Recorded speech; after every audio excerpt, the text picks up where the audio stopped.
Cheating derailment. Trains often stir a stream of thoughts, and not all memories are pleasurable. Let me tell you a story when I was completely derailed by an incident, and how my friend managed to get me back on track. It was the day of my final year BSc Mathematics exam. Being a Brahmin, I was expected to excel in mathematics, but Euler, Descartes, and calculus were wreaking havoc in my mind. Often, I found it easier to memorize theorems and formulas to get by. I was at Sodepur station with a book in hand, trying to solidify my shaky memory as I awaited the local train.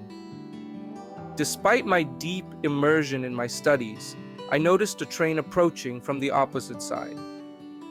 A sudden commotion and a particular cry caught my attention. When I turned around, I was shocked to see a man lying beside the tracks.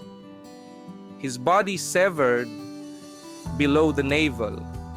That's when I realized that a man could still be alive in such a state. My knowledge vanished, replaced by a feeling of nausea. My mother always made sure I was well fed on exam days, but at that moment I felt like I was about to vomit.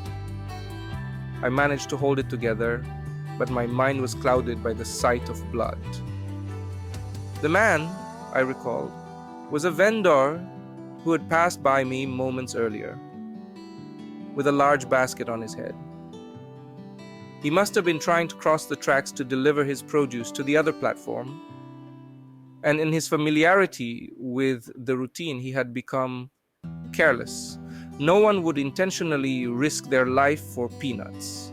I suspect it was a combination of his dedication and obsession to deliver his goods on time that led to this unfortunate event. I attempted to flood my mind with positive thoughts and philosophies to wash away the horrific experience. I felt reality had cruelly chosen to punish me on the day of my exam. In the examination hall, I felt dazed as the papers were distributed. The questions seemed like indecipherable codes. With the clock ticking, I struggled to answer as much as I could, but ultimately, I knew I wasn't going to pass. I had never asked for help during an exam before, but that day my friend was seated right in front of me. He had once invited me to his house in Naihati, where he proudly showed me his newly acquired PC. I recall making my first digital sketch in MS Paint there, which he loved, even though I thought it was quite poor. In desperation, I nudged him and whispered for help. He kindly slid his paper over so I could copy some of his solutions. Even though I wouldn't usually let others copy my work during an exam, that day I broke my own rule. Ultimately, it proved to be a crucial move to avoid repeating a year of struggle. Why struggle? Because most of my hard work didn't pay off. The internet was my primary source of information, but it did shape my mind to approach problems critically and with determination. Had I had to repeat another year, my life would have taken a different course. I might not have landed my first job in Chennai, where I made many friends, traveled, and had a lot of fun. We were a group of 30 fresh recruits, much like how recruitment is done in Japan. We were all in it together.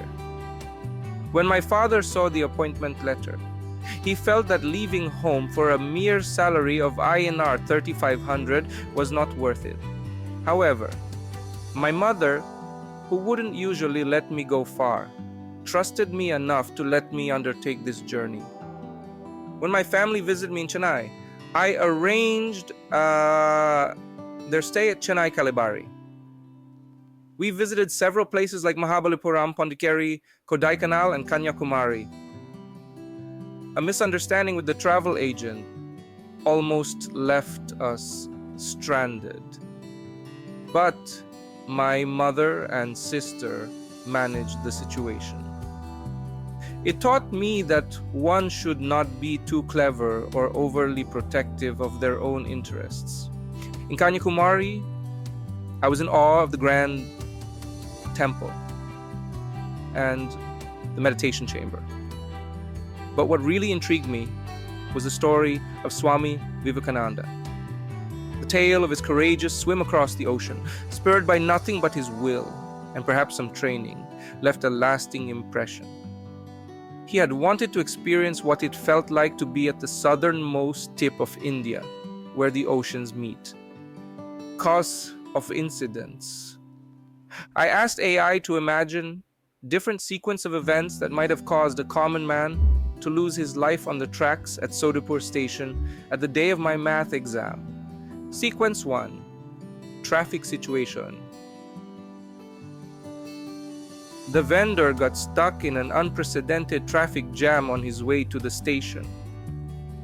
He had to leave his vehicle far from the station and carry the goods on foot. He was running late due to the delay caused by the traffic. In a rush, he decided to cross the tracks instead of using the overpass. He didn't notice the approaching train in time and was hit. Sequence 2. Mechanical failure of truck. The truck delivering the goods to the vendor broke down midway.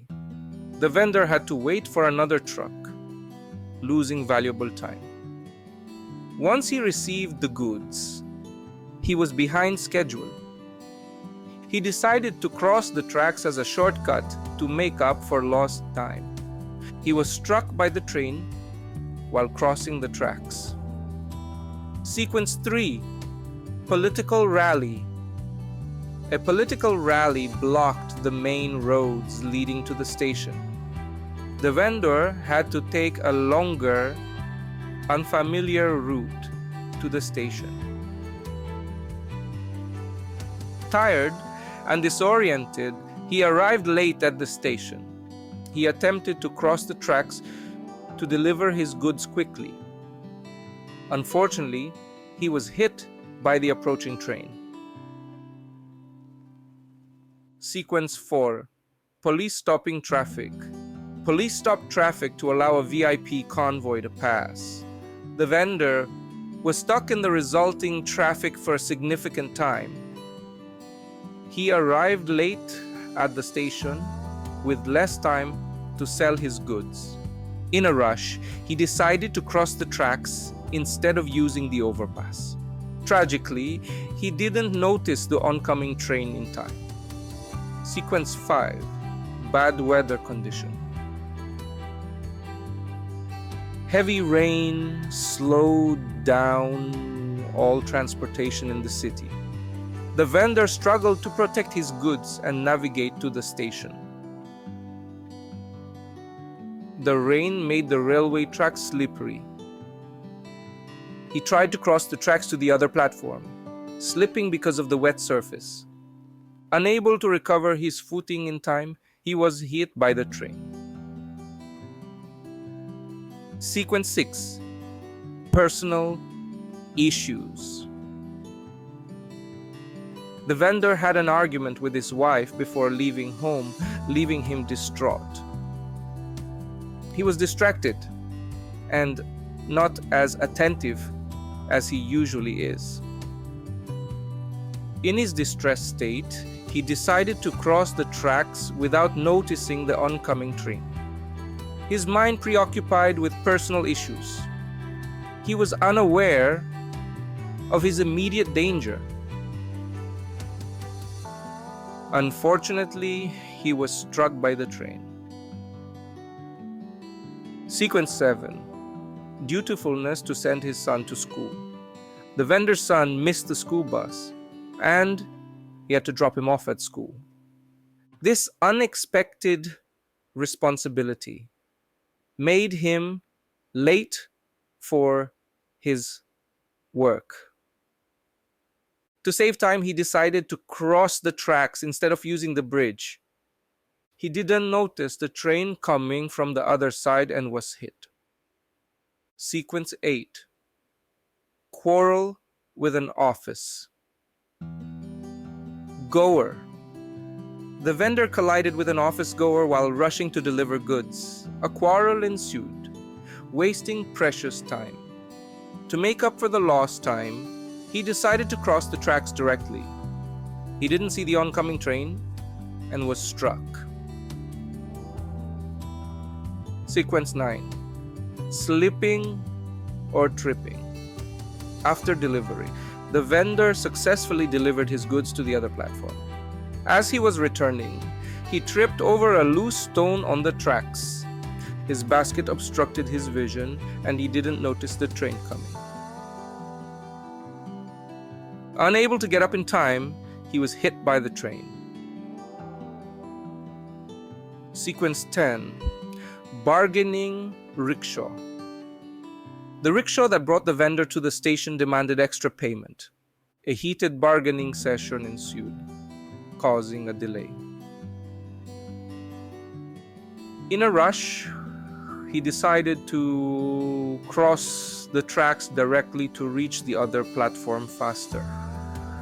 He didn't notice the train approaching from the other side and was hit. How different people interpret an incident.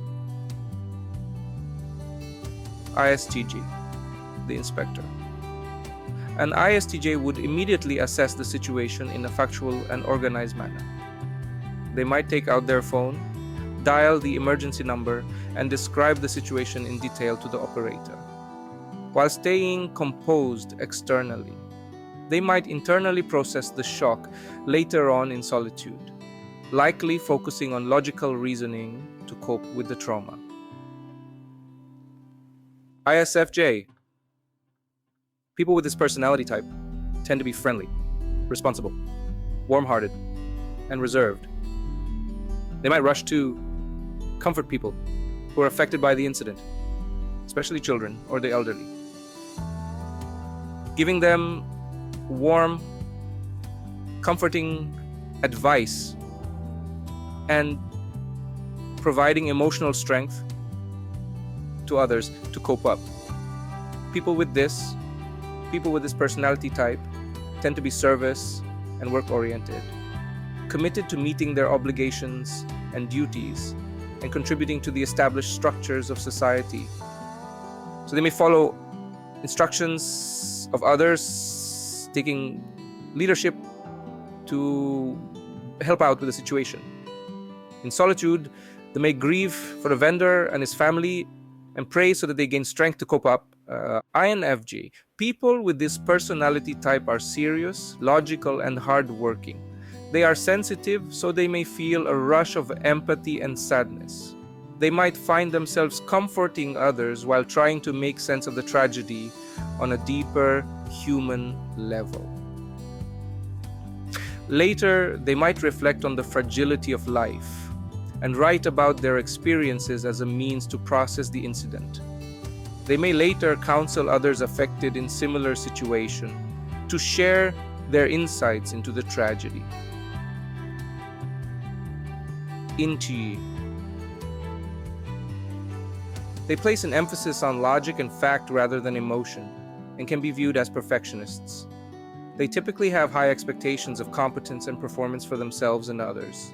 They would quickly analyze the situation, likely identifying potential causes and thinking about preventative measures for future incidents. They might question the authorities at the scene about safety regulations, appearing somewhat detached. In private, they would process their emotions through introspection. ESTP. People with this personality type are fearless and independent and would observe the situation, perhaps taking note of the train speed or any potential hazards that might have contributed to the accident.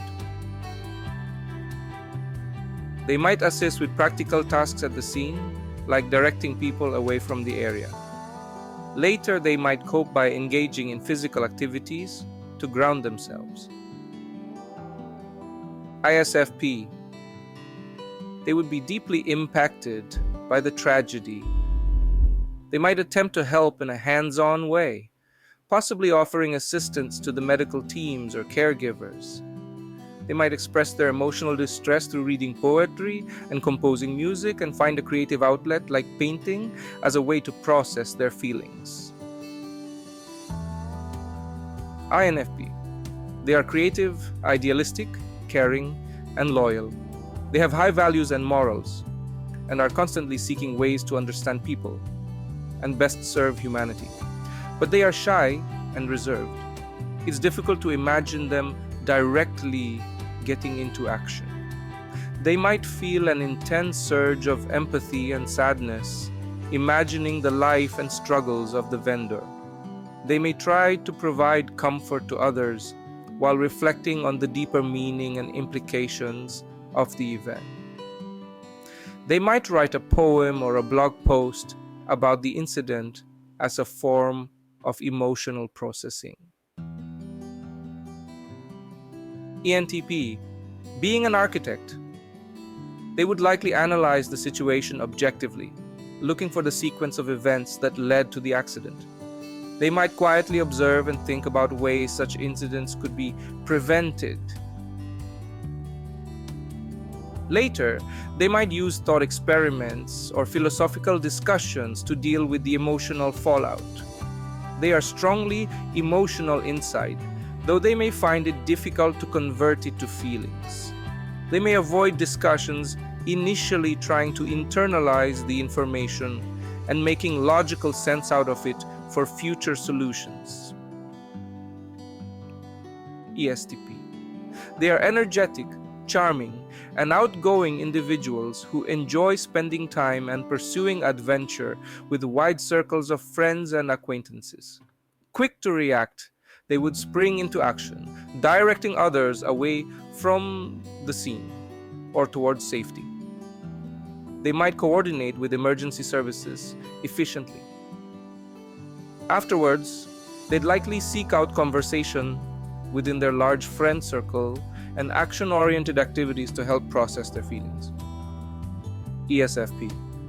They would preserve the situation with feeling and empathy and openly share it with others in the scene.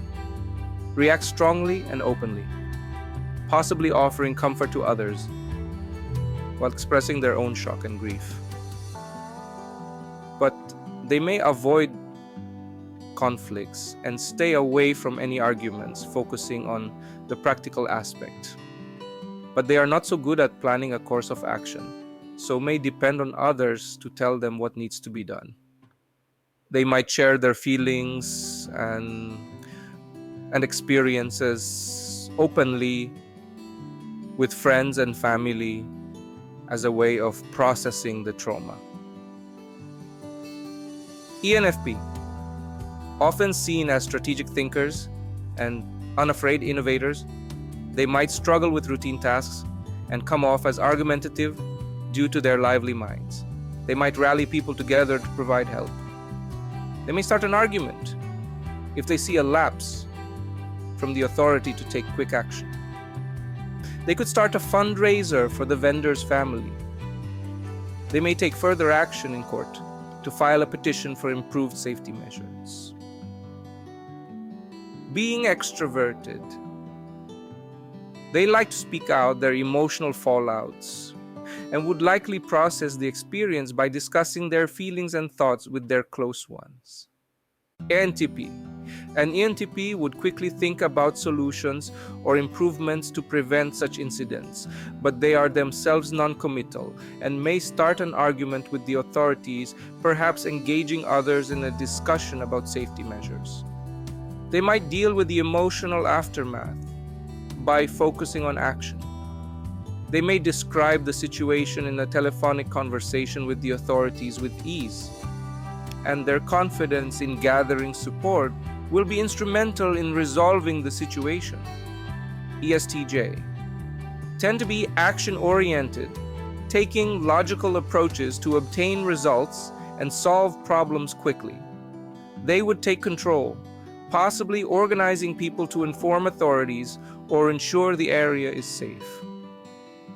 They might deal with the emotional impact by focusing on practical solutions.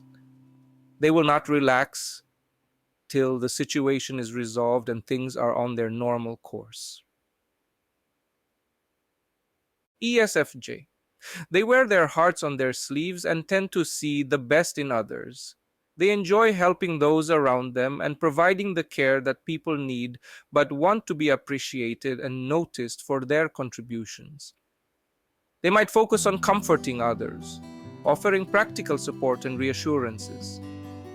They might organize a community event or vigil for the vendor, helping others to process their feelings collectively. ENFG. They are highly attuned to the emotions of others, and their charming presence can attract the attention of just about anyone. Deeply empathetic, they might comfort those affected and try to facilitate a sense of unity and understanding. They may reflect on the event, write about their thoughts and feelings, and try to find a way to make a positive impact out of the tragic situation by teaching others, especially children, how to avoid such mishaps. ENTJ. They command like a CEO and would likely take immediate action, such as directing crowds away, contacting authorities, and providing them with necessary information. They might handle the emotional fallout by focusing on future solutions, such as advocating for safer transport systems. Thank you for being with us. Like and subscribe, and please hit the bell icon to get instant notification of contents added.